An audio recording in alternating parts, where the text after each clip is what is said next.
Good evening, everyone. I'm your host, comedian, magician, Danny Whitson. But it's all tricks aside, because tonight we're turning the paranormal into the normal. Join me as we explore the gray areas of reality.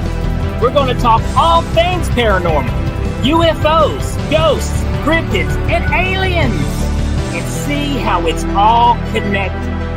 This podcast is brought to you by the Experiencer Support Association, and we are live.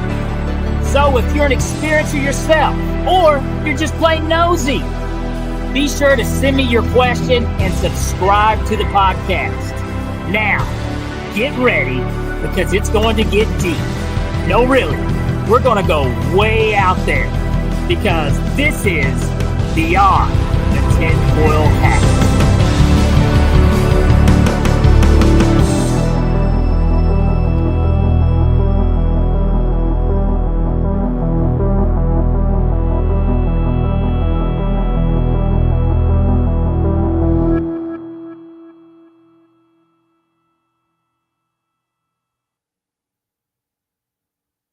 What's happening, my paranormal junkies? Welcome to Beyond the Tinfoil Hat, and I'm your host, comedian magician Danny Whitson. Guys, we got a good show for tonight. Excuse me.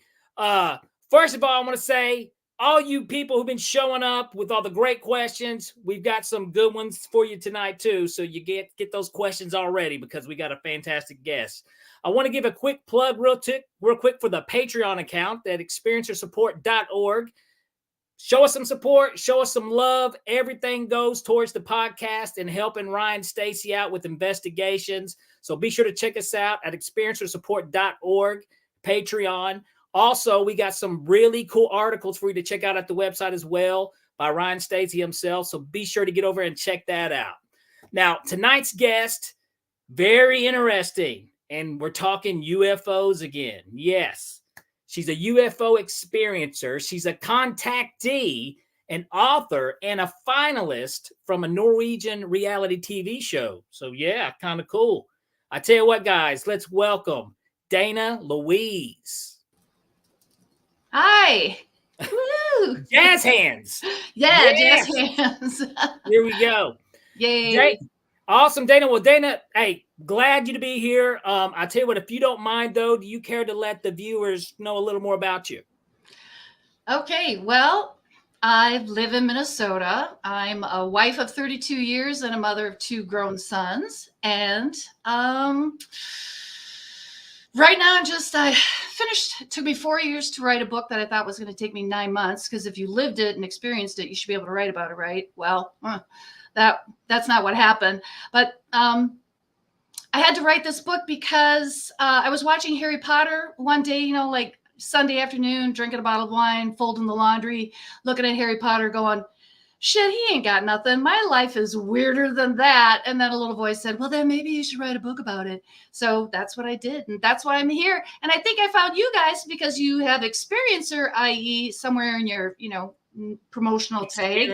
Yeah. And I'm like, I'm an experiencer. And I'm just starting to come out of what I call the cosmic closet that I've been hiding in. Closet. I call it the cosmic, coming out of the cosmic closet. That's my little hashtag, whatever moniker. I don't know what you want to call it.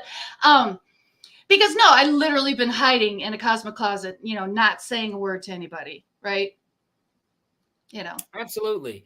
You know, I love that term, cosmic closet, because I've kind of, I don't want to say I'm new to this world, but I've always been, you know, I've went from full blown skeptic, atheist, not to believe in nothing, to now my mind is open and, you know, I accept things. And experiencer, which is a term that's used a lot in our community and our world, it's probably the best one because that's what we are. And a lot of times something happens and we're like, holy crap, I can't explain that.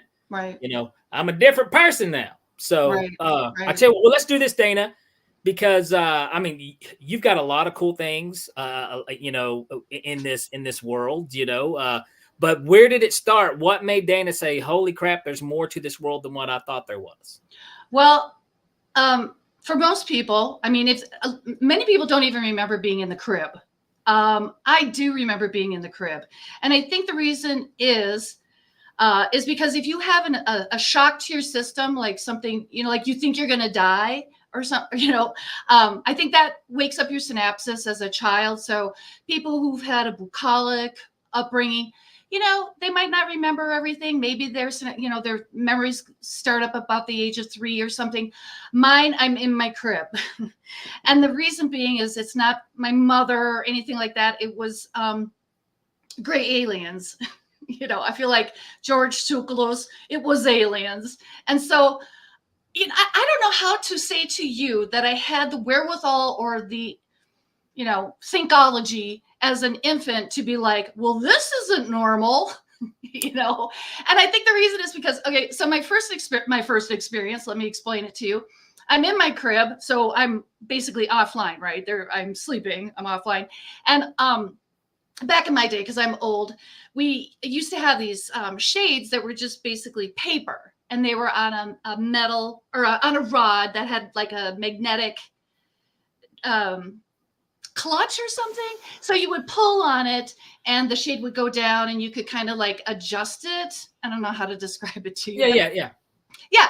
So I'm laying in bed and the shade goes up and it's in the middle of the night. And, you know, it's a very loud cacophony and it should wake up everybody and somebody's going to be in trouble, right? Something's going on. But I remember just looking at the window like, oh, you know, I'm sorry, I'm probably, you know, 6 months old, 9 months old or something like that. I'm thinking somebody's going to be in trouble. And I know you're thinking that's a lot of thoughts for a baby, but stick with me. Anyway, so I'm thinking this and I look at the window and there's this balloon, this gray balloon face. And immediately my first thoughts are like, and I didn't put this in the book. It's kind of like things keep coming out now that the book is, you know, like my memories are engaged a little bit more. You know, I was seriously thinking, was it a balloon? But then just looking at the eyes and the eyes are looking back at me. And I'm like, oh shit, it's not a balloon. And I'm just going to tell everybody from my experience and what I saw, you can see a lot of these different ETs or grays or whatever. This being was a gray, but very simple, very simple. So when I see all this other stuff, you know, maybe they're a being that's related or something like that. But the beings that I saw were just very kind of plain, but a gray nonetheless. So the noise happens, the shade goes up. I see this face in the window.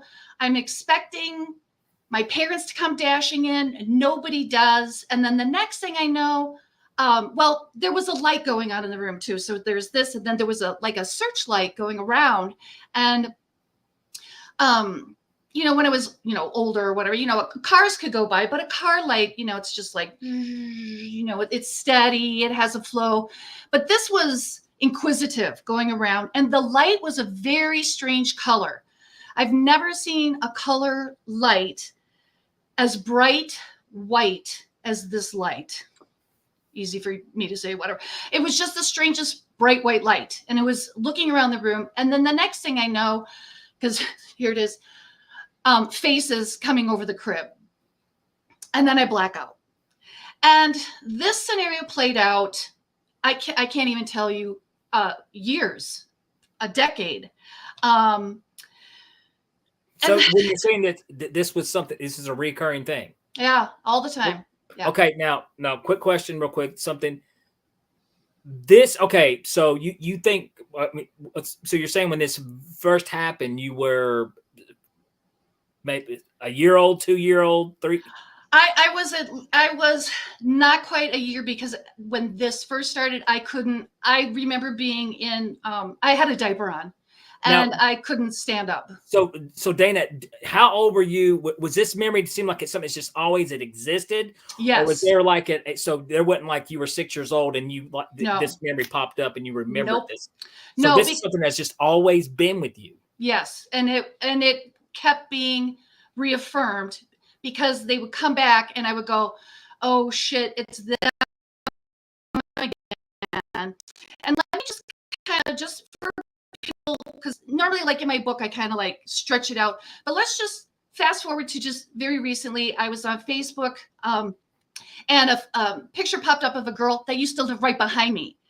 And we hadn't seen each other. Well, we were friends up until about 6th grade, and I hadn't really talked to her since then, whatever. And so I reached out to her and I'm like, oh, let's get together. So we, make a long story short, got together. We're sitting there, and she's just a very normal, sweet person, just very normal. And all of a sudden I started telling her about the aliens, and the voice in my head is like, stop, she's not going to believe you. See, this is the part of coming out of the cosmic closet. Because once you start telling people this, they might think you're normal, and then that all goes away because you brought up aliens. So, you know, kiss that goodbye. And I started saying that, I'm like, oh shit, I just saw her for 5 minutes, and now she's going to think I'm crazy. I'm never going to see her again. But I got the complete opposite reaction. I'm sitting there talking. I'm kind of freaking out in my mind. And she puts her hand on mine, like, stop, and I'm like, what? I'm kind of shocked. And she goes, Dana, I remember the vibrations and the humming too. And I was like, wow. Yeah, she said she remembers it happening a number of times. And she said that to quote her, because I ended up quoting her in my book, she said she was petrified when it happened. We don't think they ever visited her, but she's a witness. And growing up and most of my life, I've always had witnesses to many of the things that have happened to me. And for a while, I was like, God, like, why all these witnesses? And then I kind of figured out that I wouldn't believe any of this had I not experienced it. And B, I wouldn't remember. And C, it's just helpful to have somebody reaffirm, all those things that, yes, it happened. And so I'm very grateful of the witnesses. And I just could not believe, like 50 years later, this woman sat there and she's normal as pie saying, I remember that this happened, Dana. One thing also that, because some people may find it harder to believe that you could be a 6-month-old baby and still have a memory. Mm-hmm. And I do want to clarify this. I myself have a memory. I have no clue how old I was. All I know is that I couldn't roll over. Mm-hmm. And yeah. I remember turning my head. It's nothing paranormal, but right. I just remember having this memory. I remember I was so young that I don't think I was crawling. Right. I literally looked over and my mother was laying on this side of the bed, just grinning from ear to ear. And I looked over to this side, my dad's grinning ear to ear. So I was laying in the middle of and that memory's clear. It's always been there. So I understand what you're saying with your situation, Wow. So it's absolutely very possible. No telling whenever our brains start collecting memories. Right. Well, I knew that by the time we took apart the crib, the top rail of my crib, not the side rails, but the headboard and footboard, mine was chewed up. Because I was afraid to death of, going to sleep at night. And I remember when my mom would put me down for a nap or I'd wake up, I would stand there and I would chew on that crib. I was too good of a girl. I could have probably gotten out of the crib, but I obeyed. And I sat there and chewed on that crib. And I remember even bouncing and hitting a tooth that was coming in and everything. And the thing is, when I got a little bit older, because my mom wasn't doing it when I was baby, but when I was smart enough in her world or whatever, she started to do that horrible prayer at night. Now I lay me down to sleep. And let me tell you, for me, nothing could have been worse because, I pray the Lord my soul to keep. I love that song, Metallica, Inner Sandman. If I should die before I wake, I pray the Lord my soul to take. That was almost like a threat to me every night instead of a comforting prayer, because it was like, oh shit, because I never knew when they were going to come. When I did get older and I could walk around, I remember taking them on a tour of the house. I just remember this kind of being in the kitchen for a brief moment and showing them my dogs, because my dogs were hooked up. What's so crazy also, Dana, this is okay. And I don't want to, what you were seeing these things. Yes. See, this is the other thing that just blows my mind.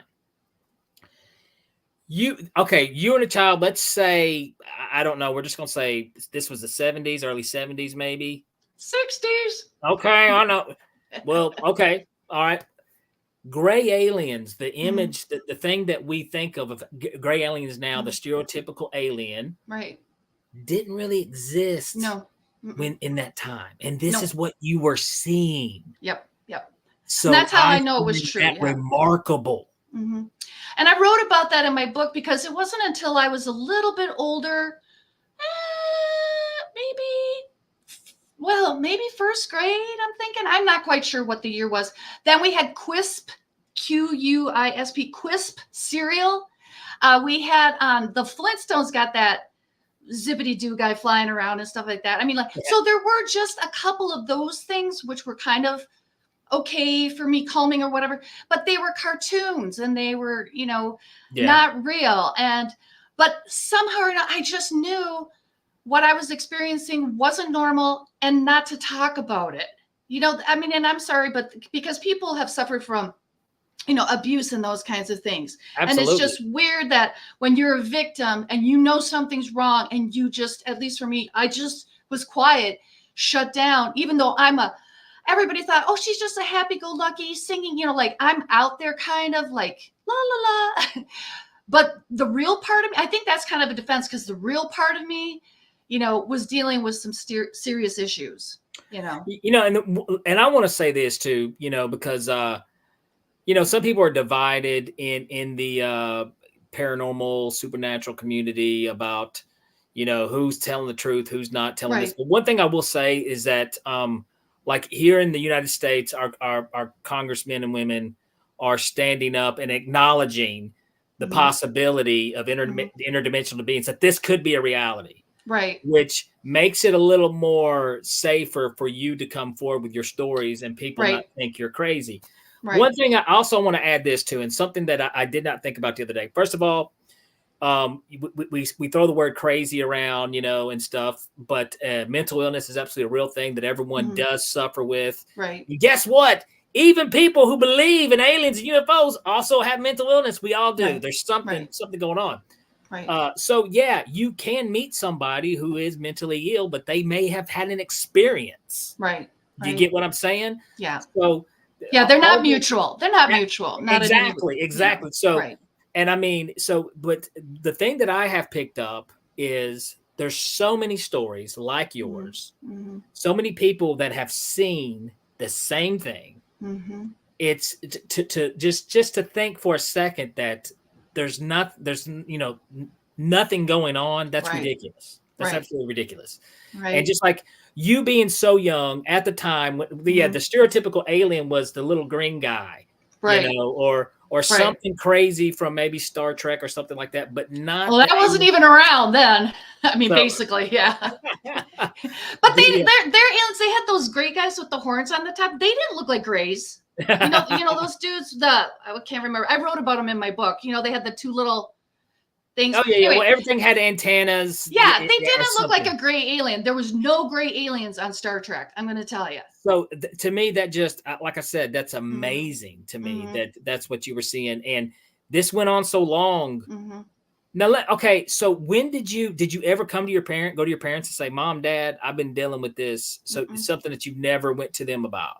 I didn't until they were, I hate to end of life, until they were end of life. And I said, "Did you ever experience anything?" And they said, "No." And some people think maybe it runs in families. Does it skip a generation? I don't know. I have a lot of suspicions because my dad, I just got a file that I think was by a CIA guy. And I know that sounds really weird, but it had classified papers about my dad. That was given to me by a person. Well, here, hold on one second, because we do got a quick question, and you've pretty much have, we kind of jumped the gun.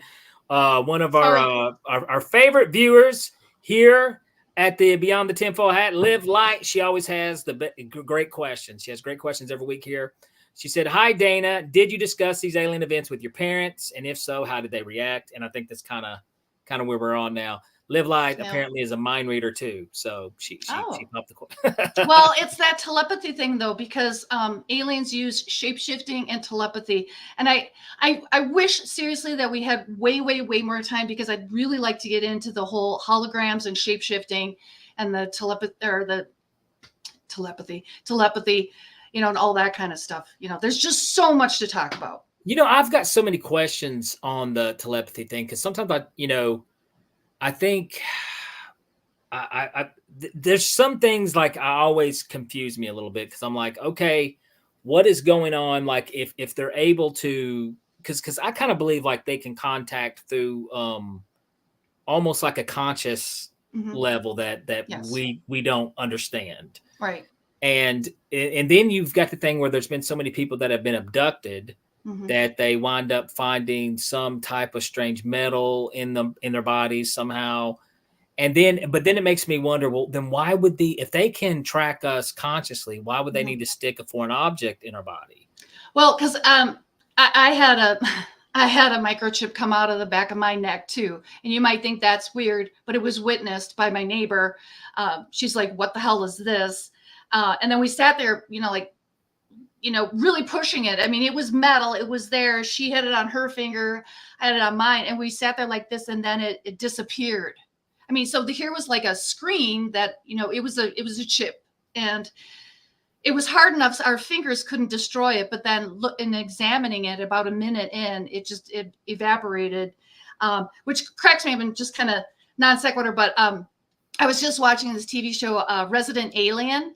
And you got to watch it. Talk about that, by the way. I haven't watched it, but I hear it's funny. Oh my God. Yeah. Well, so the lady on the show yesterday was like, "Oh, she's got this chip in the back of her neck." And, part of it is triggering for me, but also it's confirming for me. And of course the writers are getting this from other people who are contactees, but like I said, I'm a writer, of course that's where you go get your source, let's get your material. So they've heard these things, and apparently something with the back of the neck.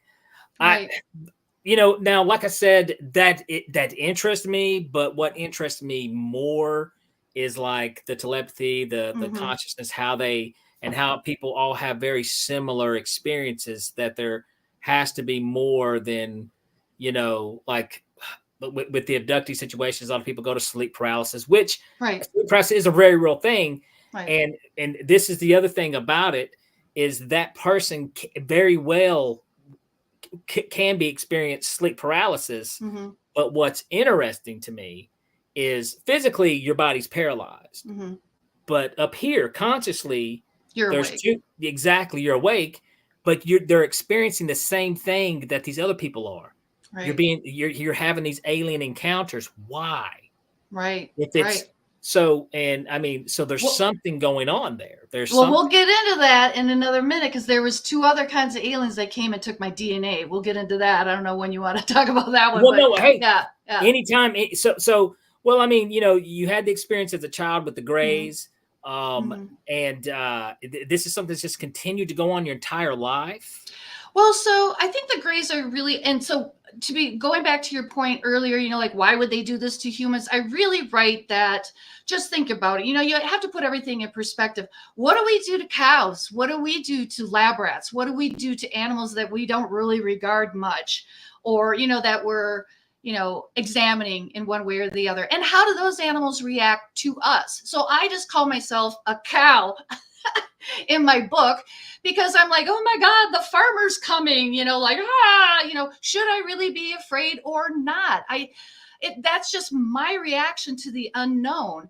Should I really be afraid? Well, I think I really should, but it's just kind of like, that's what we do to other species as well. So we can't exactly look at it and then go, why would they do that? We're doing it, And, I think a lot of times us humans, we have a hard time of stepping outside and taking a look of what our natures really are.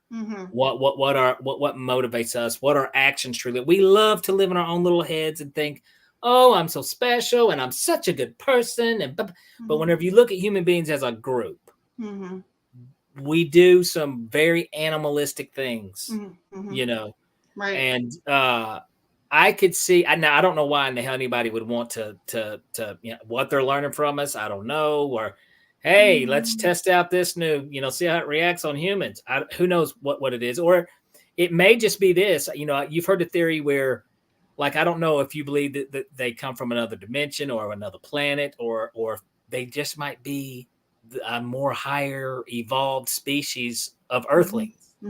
Well, and again, in my book, I start off with, let's think about the human species, or any species on this planet is geared towards their wants and needs. We can literally only see less than 1% of the light spectrum that's actually on this planet. We can only see less than 1%. How bad is that? I mean, like, if the doctor said you're only going to be able to see less than 1%, you'd be like, oh my God, you are blind. And so I tell people, I'm like, we're earthworms, because right now I'm in my house, but under my house are worms, and worms don't know about Doritos. Worms don't know about airplanes. Unfortunately. So, yeah. And it's like, I always try to do different patterns in nature and how can they be equivalent, just like the whole cow theory a minute ago. So could we not be as benighted as worms as to what's going on this planet, especially because we've got these blinders on? We see less than 1%, so somebody might see something out of the side of their eye. What are they seeing? And this whole everything is all based on frequency. It's all frequency. So could, there was that ghost movie with, oh God, Tom Cruise's Australian wife. I can't think of her name. Nicole Kidman. Okay. And she was like in this old timey house. And she kept shutting the windows and the doors, and somebody kept opening them. The others, yeah. She found out she was the ghost. Yeah. She thought she was real. But I mean, like, let's just give it up, people, for a minute, that we're not all that intelligent, and other things could be going on. Because even my mom did say, hey, Dana, whatever we can dream or think, God can think way more. And speaking of God, that's another thing as it was a kid, because I would go to church and I'd go in and they would do the Nicene Creed and they're like, I believe in all things visible and invisible. Do you know how much that pissed me off every Sunday? It freaking pissed me off, because every adult that I talk to, I'm like, okay, let's talk about ghosts then, because I'm serious. I'm 4 years old with a cookie, and I'm constructing, or conducting interviews, and everybody's like, and then I'm like, oh my God, you guys. And then I'm like, the Holy Ghost? Well, like, and they couldn't even give that one a tip of the hat. Whatever. Well, it definitely sounds like you were definitely an advanced 4-year-old, and and which brings another great question from Live Light. She wants to know, when did Dana start regarding this aspect of her life as a gift, something special, and nothing to fear? Next week. No, because it made me an outsider.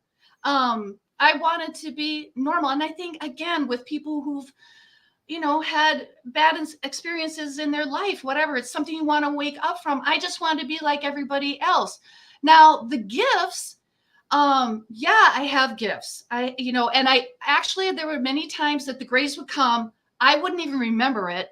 But I would have my body. I was able to do things after they were around. I could work with electricity and do certain things. And so I would kind of know, I'd be like, oh, they must have came last night because look, I can do this and I can do that. What do you mean work with electricity? What are you talking about? Like I could zap things or, Really? Well, yeah, I could do a lot of weird things. And now I'm going to tell you, digital clocks weren't, they were just like, they weren't even invented when this all kind of started. But so like old, I would go into like what we would call today a bodega or something, like just a little corner store. And I could play with the thermostat inside like the freezer thing or something like that. I could play with instrument panels and stuff like that. I could make things move. About, like with your mind, or would you touch? Yeah, just kind of by, telepathically or whatever, just through my wishes. Basically, I don't know how else to describe it, but I would like to say that that's kind of how I feel that with a spaceship. I think that they use telepathy. They're not exactly strong. I think it's more of a mind input. Like we've got Elon Musk right now, starting to get into all of that, and I think that's kind of how they use like the Neuralink, right? Yeah. Right. So I think I had a lot of those things. I do feel that I have a very high extension of far infrared because I can turn on and off street lamps, blah, blah, blah. There's just a lot of weird things. So, and then I became a Reiki Master Teacher later on. But here's the deal. I never hung out my shingle because it scared me, the things that I could do. And I didn't know how people would take it.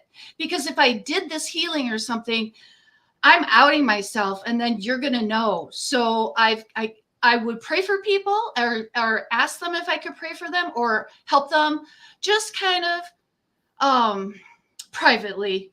Because it's too much for me even, a lot of it's because how do you say this to people? So that's why I'm kind of a nervous wreck coming out of the cosmic closet and exposing myself. But thank God I'm like, hey, we got Netflix. There's weirder things out there. I'm kind of like, Well, there's a lot more weirder things out there. Trust me. I don't think this is so much weird as, there's a lot more very weird stuff out there. Well, you just wait. We got more talking to do. Okay. Well, here's the cool thing is one thing I like to throw around. I like to, here on Beyond the Tinfoil Hat, we keep the paranormal normal. Yes. And there's a lot of unnormal out in the world that ain't got nothing to do with this. So right. I think, like I said, this is a good place to be. And right. Don't ever be afraid to come out of the cosmic closet. I tell people all the time, like I was on a podcast last night and I got asked about my beliefs. And, like I tell you, as a professional magician, magicians normally don't believe in anything because they know the secrets to everything. And yes, I can fool you. I can deceive you and fake it. But I also know I've had my own experiences. Right. And a lot of times when I see footage, yes, I'm a skeptic at first. And I think, well, how would Danny Whitson do this? Mm-hmm. And then I come up and I'm like, well, wait a minute. Sometimes I see things and I'm like, yeah, that's complete garbage. Somebody's wanting likes and views because of the world we live in today. Mm-hmm. But then there's times I see stuff and I'm like, no, wait a minute. Mm-hmm. That's interesting. Right. So, right. And it's just the world we live in, there's going to be, the mix of both. And I think but you can be a very rational person and still believe in all this based on your experiences. Like what you said.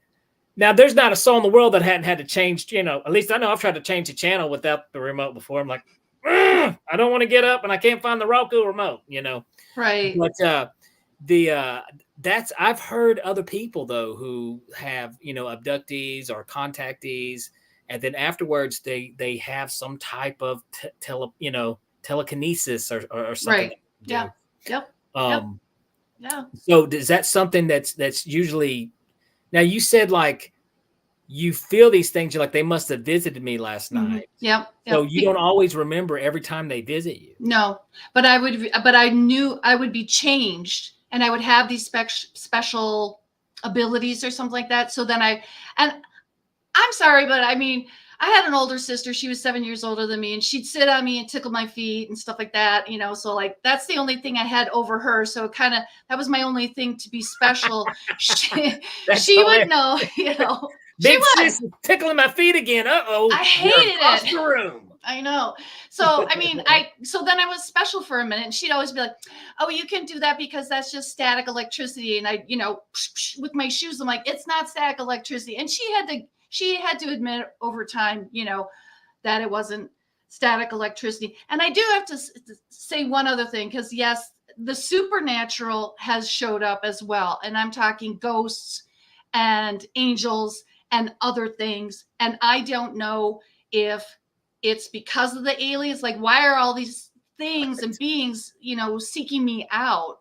You know, I don't know. You know what's that's so wild is, like, I never, you know, before you are in this world, before you're in the paranormal world, you like to separate your beans from your bacon, and you don't like to mix the toast and the eggs.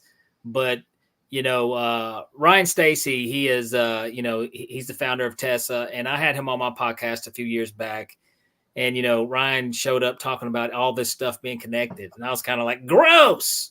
I don't know if I like that, Mr. Ryan. Right. But the more I have done research on my own, the more that I've been, you know, in this, I'm beginning to think the same thing. I think they're all connected somehow. I don't claim to have answers. I don't claim to I don't know. I just know I don't know either. That something is something in another realm, another spiritual, whatever you want to call it, world exists, and they're all. And as crazy as it sounds like a fairy book story, you know, but it's so weird. But see, the way I look at it, I come from the perspective of this whole world is. Culture, whatever, is being gaslit. Because, okay, let's go back to the whole church thing. You know, when I was able to read then, I mean, you know, there was no Barnes and Noble, there was no bookstores, okay? I mean, there was no internet. You know, the elementary school had a little, you know, library and all that kind of stuff. So the only real book that might be of interest back in the day for me was the Bible. But I loved it because they are actually talking about aliens, you know. For me, that's how I read it. Well, I mean, they say that. Well, absolutely. You know, the wheel in the sky, all this kind of stuff. They talk about the Anunnaki and everything. And then, you know, now I'm looking around at museums and art, and I'm like, well, there you go. There you go. There you have it. So for me, aliens live here. And I mean, we can get into that. They are here. They are running the planet. But it's the scrub, what I call the scrub, like the grays that are on and off world and stuff like that. But you're right. Are they interdimensional? Are they taking, are they using different spacecraft? But for me, if they're using spacecraft, they're folding time and space. Nobody's sitting in a tin can for 32 freaking years. I'm sorry. Oh, no. That's just not how that works. I think Hollywood is disclosure. So if you look at Dune, you know, you look at Star Trek, you know, just look at all these things. They're disclosing it to us, and they're grooming us. They're grooming us. And, you know, so I'm kind of like, yay. But I mean, I'm like, y'all been gaslit. I don't want to, you know, here's the thing. I don't want to go down this road. So, but I do have to mention this because you bring this up. Me and you think a lot of the same ways. Really, we do. Earlier when you know, I've always, this has always kind of been my theory on a lot of things is when you look at human beings, we have eyes because light exists. We have ears because sound exists. And, you know, we have taste, touch. We've evolved to have these senses to be able to, that, you know, these senses are our tools that we can measure our environment for our own survival. Okay. Now there's other tools that we do not possess. We do not have that we can never measure. Right. So we don't know, just like how you were talking earlier, how it may be there. We just don't know. A worm doesn't know about Doritos because it has no way of knowing. It has no Right. measurement, no way to measure its environment. You know what I mean? Yeah, So exactly. I've been saying that for a long time, Yeah. So I totally agree with you there. And then I want to say this too, real quick, when you talk about Hollywood too. Okay. Now, I'm not, and if you are, no offense. I think my brother is. My brother's one of these. He goes way out there in the Hollywood conspiracy thing. Too far for me. But I will say this: it is very coincidental. You can go back and watch Hollywood films that came out about 10 years ago. That it was almost like it was warning us for 2020. And I'm not even going to tell you Contagion was one movie. If you ever get out and see Contagion, weird. Yeah. You can look at a few other movies. You're just like, man, that was really odd that they would. Right. And you look back, were they trying to tell us something? Now, I don't know, but that's just a thought. And it's, like I said, this is Beyond the Tinfoil Hat. So we're going to go beyond the tinfoil hat here. But it's interesting. It is very interesting. So I kind of agree with you on stuff like, like what was the most famous, one of the most famous UFO movies of all time, Close Encounters of the Third Kind. Oh, yeah. So it's there's so much of that it just makes you wonder because Hollywood has such a major impact on especially American culture, but the world. Right. And that I was watching Close Encounters at the end of writing my book, because I gave the last year, I said to Spirit, I'm like, okay, I give you 1 year to put whatever you want in it, show me what you want. And that's just the wheels on the bus fell off. It just got crazy. And I'd seen Close Encounters 20 million times, just like Harry Potter, whatever. And then it wasn't until I was writing my book, it's the end, this was October or November, and I went to publish in like April. So just very close to the end, I'm watching Close Encounters, and all of a sudden I'm like, shit, because the end scene where the bay door opens up, and because I have a lot of experience on being on ships, that's a whole nother thing. And I'll come, first the civilians, and the government welcomes them. There's military, civilians, and all this kind of stuff. And then out while these little babies, and I was like, oh my God, they're hybrids. And then out comes the tall stick guy. And so I encountered the tall stick guy. He was one of my encounters and everything. And he took DNA from me. And I'm like, oh my God, those little baby hybrids. So it was upsetting because I'm like, what did they do with my DNA? Are they cloning it? Are they this thing? Are they that? Are they eating them? I don't know. Or are they superheroes, super troopers out there somewhere in space? I don't know. But this tall stick guy, if you think about it now, there's all these clues. Like look at Jack Skeleton, what's the movie? Nightmare Before Christmas. There's like Mrs. Peregrine's Children or something. You're going to see these tall, skinny guys, different forms of the same character in different places. And so start watching for all these clues. I'm just using this as an example, but you're going to see the same patterns coming up in Hollywood over and over again. And in my book, I do write about the CIA and them disclosing that they do give this stuff to Hollywood, and quotes from top CIA agent guys. I don't know. I mean, it's in my book. Something else also to consider, Dana, is how many of some of these writers may be expressing their own experiences. Oh yeah, for sure. Through, 100%. Through some of this too. But also I think there is, it's just hard coincidental to knock that if we just go back a few years and we're like, wait a minute, this was almost like it was predicting the future or giving us a warning of what's going to happen, and we don't really realize it. And or is there something else throwing it out in the zeitgeist? Right. You know what I mean? Like, what if, like you've heard of people use the term manifest it. So say it, put it out in the universe, and enough of it'll begin to happen. I don't know.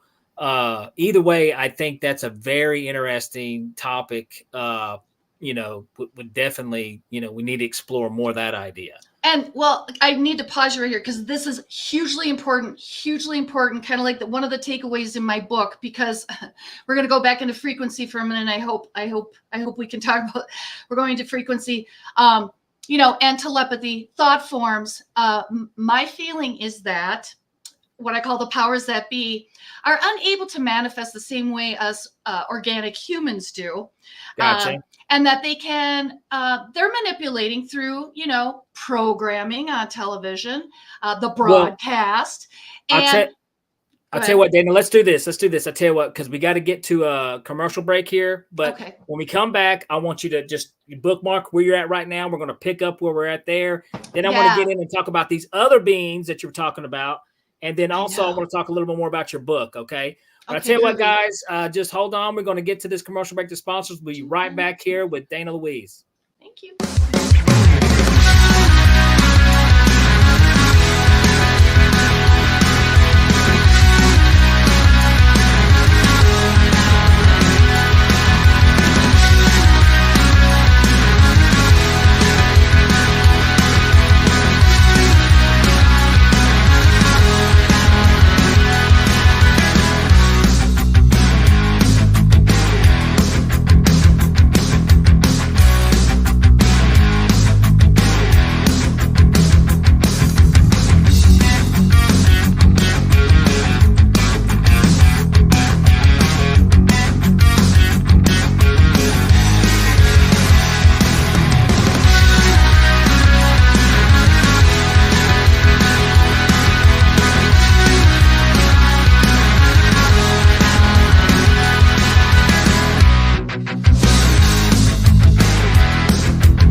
Have you ever wondered, or maybe just thought to yourself, if there were others just like you?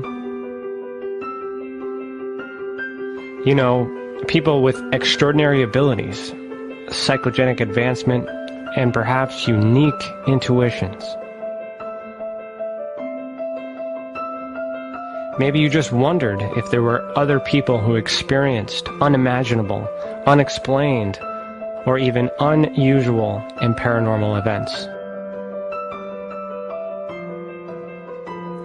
Are there people who have more questions, more fears than answers? Well, you're not alone. You've never been alone. We believe you. Sign up for EA today.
business. It's your property. Your assets are worth protecting. Blacklight Investigative and Surveillance Services specializes in patrolling and inspecting residential or commercial property against fire, theft, vandalism, terrorism, and illegal activity. People and buildings are monitored to prevent crime. Keep your property, your people, and your assets safe from threat. Our elite staff are dual licensed private investigators and security guards. Blacklight Investigative and Surveillance Services. Go to blacklightiss.com.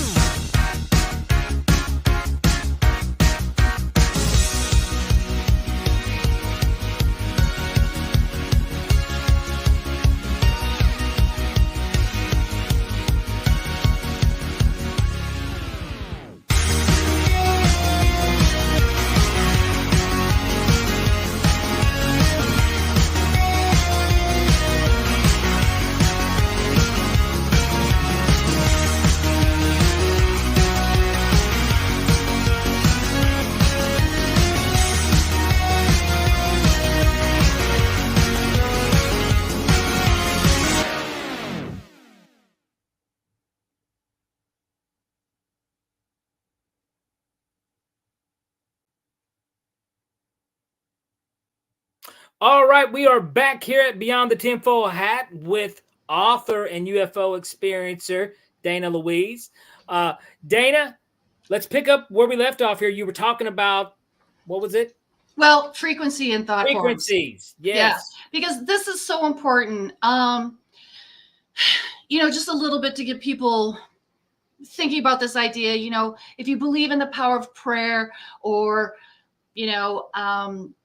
good vibes. I don't know how you want to express it, but if you can believe that we can put energy out there. I mean, I teach people how to do energy balls, this, that, or the other thing. Right. So I'm just speaking about thought forms, and that we have this television and there's programming that's broadcast out there with certain ideas.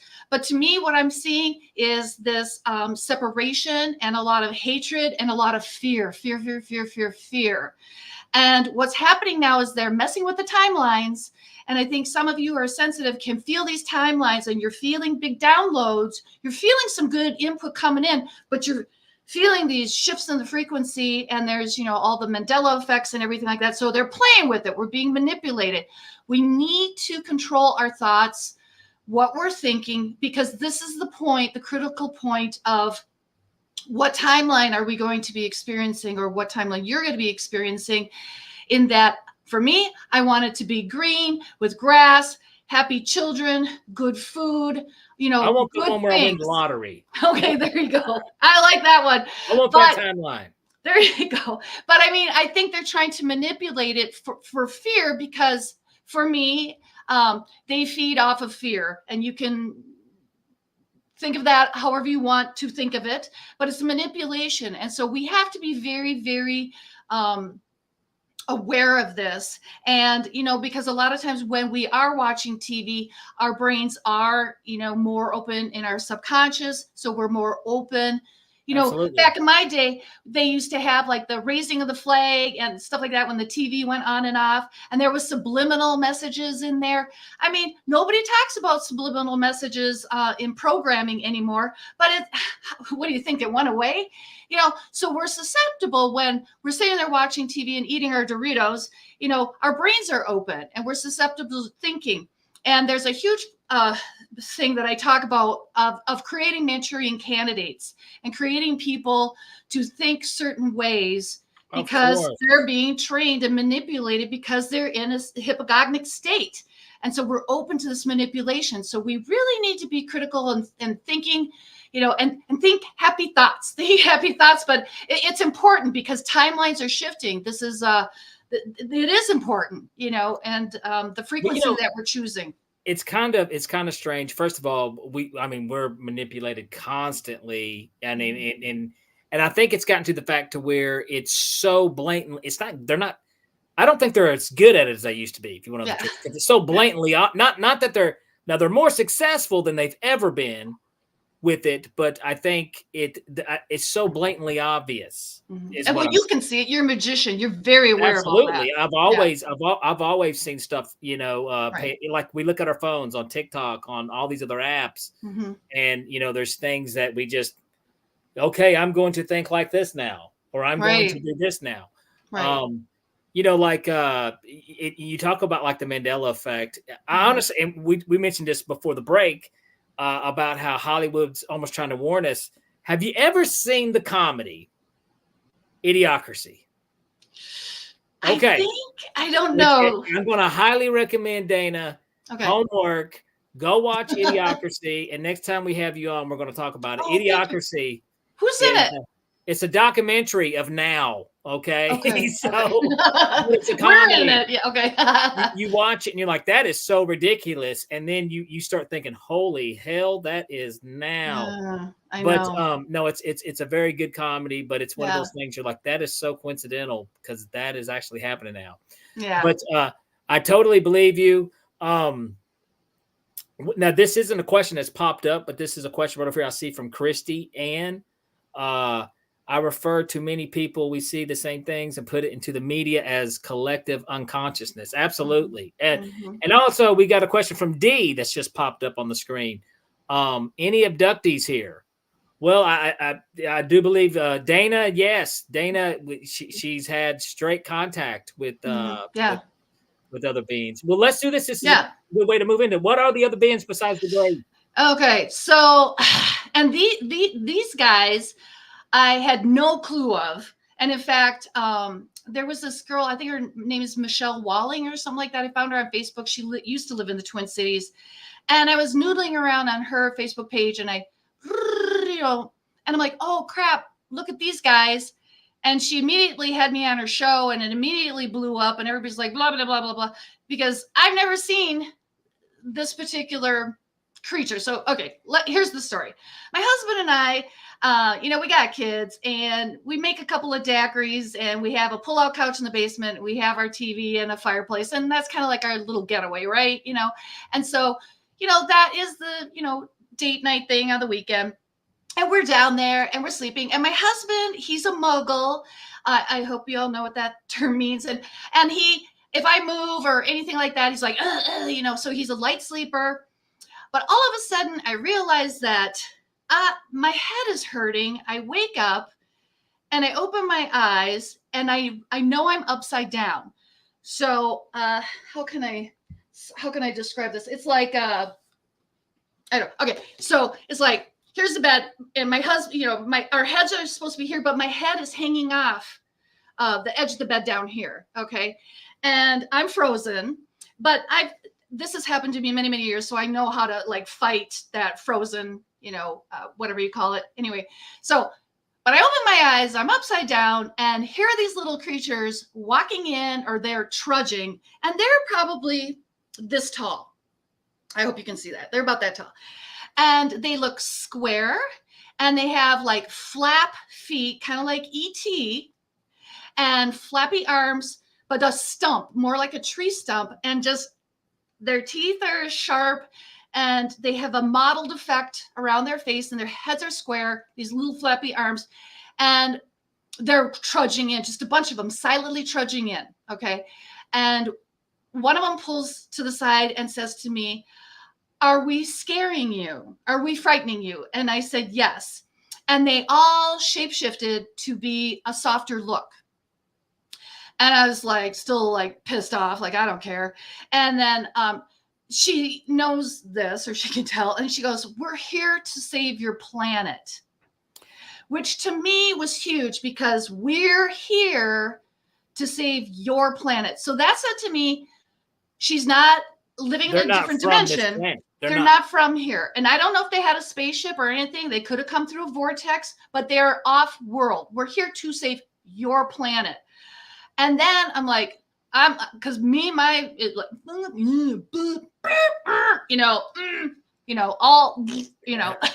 I'm not happy. And then, and I'm trying to fight and move now. And I'm looking at my husband. Thank you. He's asleep, whatever, now that I need you. Right. And I'm trying to get my head up on the bed, and I'm looking, and my right is this light, and it's about this big, but it's like one of those dental lamps, or what you would see in a surgical unit, but it's more like the dental one, because it had that real iridescence, like, the real pretty one. Anyway, so I see this lamp, it's very bright light, and out from underneath it comes this I just got the chills, skinny guy, like his arms are probably this skinny, but long, gangly. This isn't the same experience that this is saw the these same other thing. beings. The other beings are trudging in. They're trudging in. I'm on the bed. I'm trying to move. I look at my feet. There's a lamp, and this creature's coming out from underneath the lamp, and it's smiling at me, and it's coming on top of me, and it's male, I think, but it's hilariously, it's wearing black Speedos. Okay. And its hips are probably about this big, it's wearing black Speedos. I've never seen an alien wearing clothing before, whatever. Anyway, but it's smiling at me, and I knew who it was immediately, because I used to draw a picture probably in about 2nd and 3rd grade. So probably about the time the Grays were done with me, because I think they only really encounter kids, when they're younger. And they did take me in the middle of the day. That's another thing in my book. They tagged me in the woods one day. That's a whole nother story. But anyway, Well, So here, Dana, let me do this real quick, okay? yeah. Because there was another question from Lisa Light that we weren't able to get to, but you pretty Okay. much did. You pretty much answered a lot of her question. Okay. But Live Light, she says, Dana, you've had many interdimensional beings experiences. Is there an overall message for humanity? Do you have hope for humans? Any suggestions on how to raise our vibrations and frequencies? If you could cover any of that, and then I want to get right back into where you were at there. Sure. Well, the vibrations and frequencies is, again, our thought forms. I mean, and doing all those things to, skip, for God's sake, skip, have fun, bring joy. Those are the things that raise the vibration. Acts of kindness. Those are profound ways, and they are like a shock wave out into the universe. These acts of kindness, that is the best way. I mean, of course, we can all do this and that, and you can clean your chakras. And hey, if you knew, there's only 3 of them really, and all this kind of stuff for humanity. Okay, so people want disclosure. I'm kind of doing the whole humanity thing. Yeah, aliens are already in control, so there's really not any real disclosure. Are they going to roll out the grays? I mean, I like toilet paper, so do I want another pandemic? No, I don't. It's fun to entertain that idea, but people, let's get over the grays walking around downtown and having a job like you and me. That's not going to happen, and I don't want it to happen. I don't want to pour that Mr. Bubble into the bath, because once it's poured out, you can't put that back in the bottle. Because our species, we're too immature. It would be lovely, but we're way too immature. We're way too reactive. I mean, if that's ever going to happen, unless very immature, we're very mature, unless they really, really want to shake us. And you know what? There's a part of me that's like, well, that could happen. That could happen. But that's when I go back into the timelines and I try to smooth out the timelines of kindness. I don't want to see these futuristic movies. And for God's sakes, all these drones, I do not want the sky full with drones. I want to hear silence. I want to hear birds. I don't want to hear. Dana, wasn't it nice, Dana? Okay, I say this, okay. Yeah.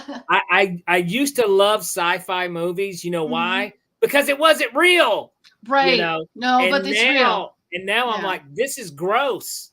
This is like now. There's nothing remarkable about watching this sci-fi movie. No. We're in real danger of that happening. And no, it's kind of depressing. It is. I know. I'm with you. I don't want to see that. I don't want to see that. But people are entertained by it. We're entertained and we think for 5 minutes, but literally living that way is not fun, because I like Doritos. I like toilet paper. Me too. I like Netflix. I'm sorry. Let's not go there, But and I want children, Go ahead. At the same time, it's like, I think there's a lot of other reasons why it's the cat's not out of the bag completely. Yeah. And a lot of people want to say, well, people couldn't handle the truth, but no, not so necessarily. They can, but there's economic reasons. Yeah. There's many levels. There's many levels. You can wave the old dollar, has a lot to do with it too. Well, and somebody can figure out a way to make money off. I think certain technologies that they have learned from these species or beings or whatever you want to call them, when they can figure out a way to become billionaires off of it, a lot more doors will come open.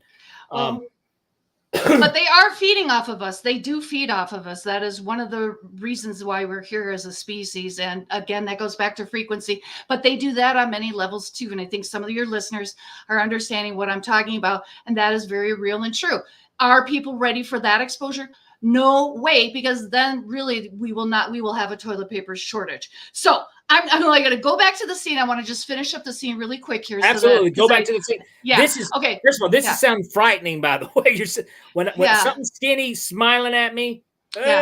Let's hear it though. But I remembered that I was drawing as a child. I was drawing like a stick man, but with like string arms that would circle around and like a balloon kind of a thing, long. And I would draw that, and then I would sit back and laugh, and I'd look at it and I'd laugh and I'd laugh and I'd look at this. So I realized that this skinny guy has visited me. I just don't remember it, but I do remember it on some level because I used to make drawings of him basically. So anyway, so this dude comes on top of, or comes, I hate to use that word in the same sentence with this guy. Anyway, on top of me, blah, blah, blah. End of scene. I black out. Okay. Next morning. Okay. All right. So next morning I wake up and I'm naked. Now you would have thought, oh, well, you said you had an evening with your husband. No. Because we're very conservative and, we had small children. And if something should happen or the kids come down, I don't want to be naked. I don't want to be naked in front of my kids. If there's an emergency, I want my clothes on. And to this day, and so I had a t-shirt, bra, underwear, socks, and shorts. And all of that was in a nice puddle, completely as if my body had melted on the side of on the floor, on the side of the bed where the bed was. So it was just a perfect circle, and me, I'm not that person. Or if I was going to take off my clothes, I might fold them kind of like meh, whatever, or dangle them or something. You don't do this. You don't do an accordion thing. And when I saw it, I was like, oh, fudge. It happened. And so, and for years and years, I thought, okay, well, they took my eggs, that pisses me off. And I told my one younger son, I'm like, hey, if you ever see anybody that looks just like they could be your brother or sister and they come and talk to you, they probably are your brother and sister. But it wasn't until I was writing my book, again, a lot of things just kept coming out for me. I realized that they have my husband's sperm, his DNA as well. So they have a whole human. And that really pisses me off because I didn't get dinner or champagne or flowers for that date. And do we have some alien porn somewhere? I don't know. It's upsetting, but the future's weird. Well, were we in a porn having like what happened? And if you're here to save the planet, please don't treat me like a cow. I mean, whatever. I know I'm from Minnesota, but if you could have a little discussion, maybe I'd be willing, or not. I don't know. It's upsetting. I try not to think about it. let me ask. Okay. Because, like I said, we hear about the grades and stuff, but these other two, beings, it's that's, first of all, sounds terrifying as hell. The first guys, you said almost squarish body shape, but they asked you, I mean, are you scaring me? Well, duh, I'd have been like, well, duh. Right. Yeah. Can you look like, somebody I know? That would be great. Well, here's the thing, because they were modeled. There was Dax. I can't remember her whole name on Star Trek Next Gen or Deep Space Nine. I had modeling on my face that went around and down my neck. I had to get it lasered off. Because I had this modeling effect that showed up that next morning. And I'm sure it was from like brown. It was like spots freckled, but brown. My whole face was like brown like this. Like I had a mask on. Yeah. Now, okay, so the other being though, what you described there would have sent me into flight or fright mode, fight or flight. You said something tall, skinny, and it was smiling at you. Yeah, I know. They all kind of smile at me. We're friends. But here's the thing. Is it a friendly gesture? Do you think it's a friendly gesture? Oh, no. It spoke to me of A, he knows me, we're familiar, and B, it's like, here we go, hi, like it was like he roofied me, you know what I mean? It's like date rape, basically. It's exactly what it was. So, okay, you have some memories. I mean, we don't want to go too far down that. No, that's all I remember. I don't remember anything else. I mean, he came out from under the lamp and then you woke up the next day and did you tell your husband? No, he knows nothing. Schultz, I know nothing. I don't tell him anything. I didn't even tell him the name of the book. He found out recently. He doesn't really know that he's in it. Oh, well, the book has been out for about a year, but I keep him out of it. It's very upsetting to him. My kids know about it, but he doesn't. When you say upsetting, he doesn't believe in anything. Nope. See, and that's why I stay in the cosmic closet, because we don't talk about this stuff. Gotcha. So did you guys? Okay, I'm assuming you guys have been together for a long time. 32 years. And I guess years. you could call me a liar because I never mentioned it to him. And now I'm coming out with it. Wow. So, it's hard. It's hard. 32 years. Mm-hmm. And never said a word. But I mean, he's okay. He don't believe you, but I mean, he knows that I'm a truthful person. I mean, so he accepts it. He doesn't want to know about it. He doesn't know that he's in the book. He doesn't want to know that he's in the book. He doesn't want anything to do with it. Yeah, I think it would be very difficult for him. I don't even know how he would react. I think he'd have a bit of a breakdown if he was to read that. I mean, to be fair, do you think there's a possibility that he may have some suppressed experiences of himself that maybe that's his way of, a lot of times people's way of dealing with it is it doesn't exist. Well, there was an incident where there was some angels that showed up one night and they attacked him. Attacked him? Yeah. And so, and he was crying and all this kind of stuff, but he has suppressed that memory. Well, I don't know if he's suppressed or he just doesn't want to bring it up and talk to me about it, because then he'd have to admit that there's angels in heaven and he doesn't want to go there. So okay, we just don't talk about it. Fair enough.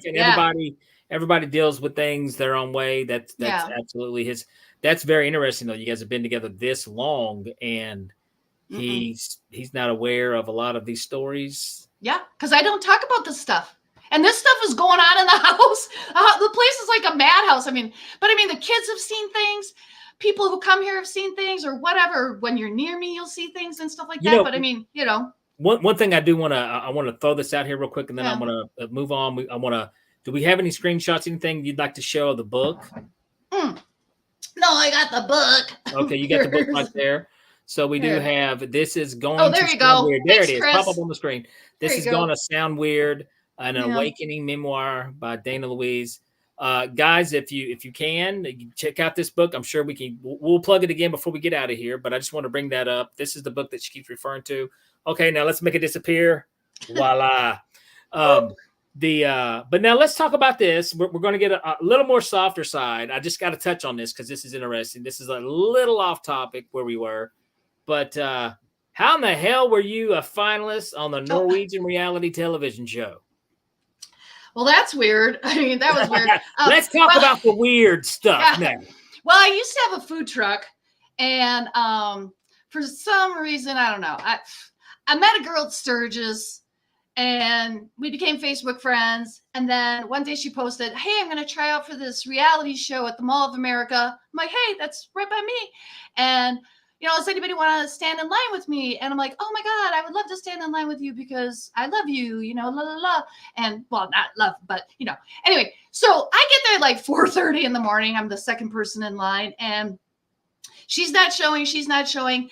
And everybody, and I don't even know what the show is about or anything. And then they're like, "Well, are you Norwegian?" And I'm like, "Well, I'm a little Norwegian." And they're like, "Well, you might as well try out." And I'm like, "Okay." She never showed up. Long story short, I ended up being on the show. And that was a blessing. That was just that was the amazing. Show about? It's called Alt for Norge, and which means everything for Norway. And it's kind of like finding your roots and Survivor. So there's like 10 contestants. And week by week, there's competitions, and then it gets whittled away until there's one final person. And then they win by meeting their family from, I should preface that. It's a Norwegian American, somebody that's American, has Norwegian background, and has never been to Norway. And they get whisked away to Norway to do these competitions. And then the winner, the finalist or whatever, gets to see their family and stuff like that. So it's a bunch of fun and just an amazing way to see all of Norway. It was, I mean, even if you didn't win this, that, or the other thing, just to be on the show, nobody could afford to travel like that. It's just amazing. Yeah. You travel all over the country. Absolutely. We had to bring it up. I know it's a kind of far off topic from where we were at, but I thought that was a very interesting little fact about you. So I had to bring that up. Yeah. Now back to have you seen any more type of beings other than the grays, the tall smiley face, and the square heads, whatever we want to call them? Well, yeah, I call them Sigmund the sea monsters because they kind of look like that. Sigmund Ooze, the sea monster. You're probably too young. You probably don't No. Well, thank you for saying I'm too young. But well, man, those Sigmund, those Saturday morning TV shows are I remember just a trip. I knew who you're talking about. But Yeah. dang gum, Dana, you're scaring the hell out of me. These people, these beings sound ugly as hell. It's Well, yeah, but here's the thing. I was watching like Ancient Aliens or something like that recently, and they had a thing with Whitley Strieber, which, okay, so to be fair, I was like grocery shopping, and Whitley had his book Communion. It was on, we used to have paperbacks. That movie scared me to death. Well, I don't remember it, and I think I suppressed it if I did see it, but they were showing it on Ancient Aliens or one scene, and the one scene was short little dumpy dudes, but these guys had robes on with a tall skinny guy. Yes. And this was just about a month ago, and I went, what the shit? That's them. Now they look different for Whitley, but maybe they shape shifted for him, and that's how they showed up for him. Did you hear, did they make any sound? No, because it's all telepathic. You know, when any alien nobody's ever actually used their mouths. I don't know why they even have them. I've never seen anybody actually talk. No. Okay, that's interesting. I mean, I've always wondered that too, if there was any sound with anything, but no one ever mentioned that. But it is all, it's all telepathy. It's all telepathic. Yeah. And to me, I can only imagine. Now, let me ask you this. And I mean, you don't have to answer this question if you don't want to, but do you ever experiment with any psychedelics, anything, or have you? Oh, well, back in the 80s or 70s, I smoked some dope when I was like a junior in high school and stuff like that. Then I quit. About 10 years ago, I sat in medicine ceremonies, Native American medicine ceremonies, but those are with a shaman in a very sacred manner. I don't do any sleep aids. People have asked me if I've done sleep aids and stuff because, and I'm starting to use THC to help me sleep because I'm postmenopausal and it's almost impossible. But I mean, because people have asked if I've ever been on prescription drugs or anything like that, or had any kind of like a therapy thing, So no, I'm really clean in that regard, I find it. I think it just seems like there's some type of link. Like you've seen people there's people who do DMT, and they all report seeing these same type of beings whenever they have this experience, like the robot elves. Right. And that's all very different. Yeah. Exactly. But I think there's I think that you can have a psychedelic experience also without any aid of any outside anything, Right. I think if you can meditate deep enough, you can get there. Right.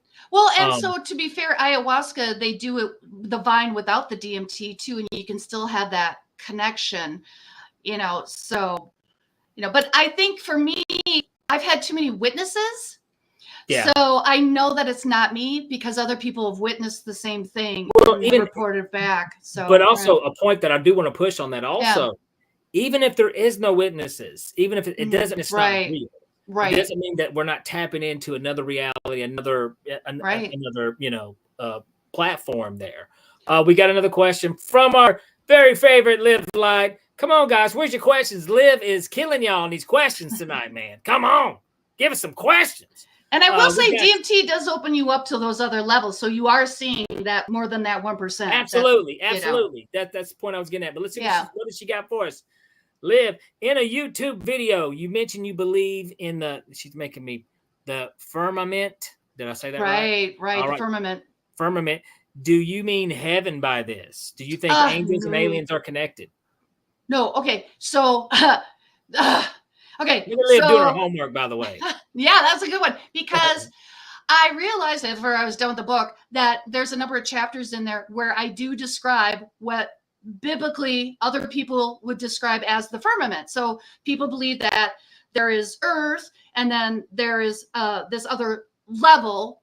And I have experienced it kind of like we're in a bug jar. Like literally there's another being right there in another, like it's weird. I don't know how to describe it to you, but I did not believe in the firmament. And then I had to admit to myself, well, you are describing the firmament, so now you have to say you believe in the firmament. But and I saw this other video about this lady who was supposedly there at Roswell, like a nurse that was at Roswell, and she interviewed an ET, and this ET was describing basically a firmament of that. Humans are, when they cross over, they reincarnate because they hit this firmament that this other group of aliens created. And I'm kind of like, well, great, then if it's not biological and it's mechanical, then we can hack it and we can bring it down so that we don't have to reincarnate in that manner. I find Revelations, the book of Revelations, because a friend of mine just gave me another Bible. And so I could read Revelations because I'm like, that describes the firmament in there. And so while I'm, not one of these Bible bumping people at all, it's just very interesting that there's a lot of the same stuff that I've experienced that's in the book. And so the firmament is just very interesting to me. Do I believe in it? I have to tell you that I have to say I believe in it because I have experienced it on a number of levels. And I don't want to say that. So there you go. There we go. It's very interesting. Sorry. You mentioned you have children. Mm-hmm. Do they know about this? You said your Yes. husband not, but so how do they feel about mom coming out of the cosmic closet? Well, I think the older one, they kind of tolerate it more or less. I mean, because it's their mom and they've always known it because they've grown up with it and they've seen things too, their own stories. But I think they don't talk about it much. If somebody discovers it, then they'll talk about it, whatever. They kind of downplay it. But they've experienced it. They've seen some things with me. So they know that what I'm saying is the truth, because they've been there with me. Like my husband, he just knows who and how I am. And that I think scares him. So he doesn't want to know because it's just a lot. You know what I mean? That's interesting. I think that's good though, that, your children, have experienced some of the things too. And, that's, and they've got a non-boring mom, by the way. So. Yeah. Well, my husband will tell you that too, that I have a quite the personality, quirky, if nothing else. But so here's the thing. I'm very exuberant and stuff. And I think that because I feel like my dad was that same way too, but he went through the Korean War. And I feel like people who have looked at life and thought, I might not be here tomorrow, you've suffered through an illness or an accident or something like that. I think that ignites you and makes you be joyful for every minute that you're here and to experience this life. So I'm walking around going, yay, and I think that's the difference in why some people just, see me as a little too exuberant. But I want to say to them, if you only knew, you'd be exuberant too. Absolutely. And yeah. I think I think once, like with your experiences that you've had with, it also opens up the possibilities that, so many things, life after death, everything, right, this reality, things, we do not have everything figured out like we thought we did. Right. Like we're Which being is fun. told. Yeah. I mean, isn't this way more interesting? It's not very, so boring. very much more interesting. Yeah. It is very much more interesting. And I think it's kind of freedom. You're free from the BS. Yeah. Stuff that they would think is BS that, they may call this, but no, we're free from the BS. Right. We don't have the answers. No, but we do know for a fact from, that there's more out there than what you could ever imagine. Right. Before we get out of here, I do want to, I want to talk about this real quick, touch about on this real quick, because your book, you said you thought it would take you what, 9 months? 9 months. How long did it actually take you to write?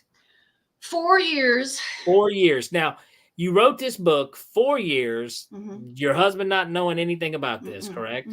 And it's just, I'm sure this is something you've been planning to do. You're like, I've had a lifetime experience with this stuff.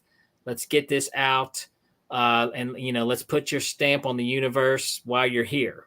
You know? Well, it was for my children really, because my grandmother died about my age, and I don't, she had gifts, what we call the gifts, psychic gifts.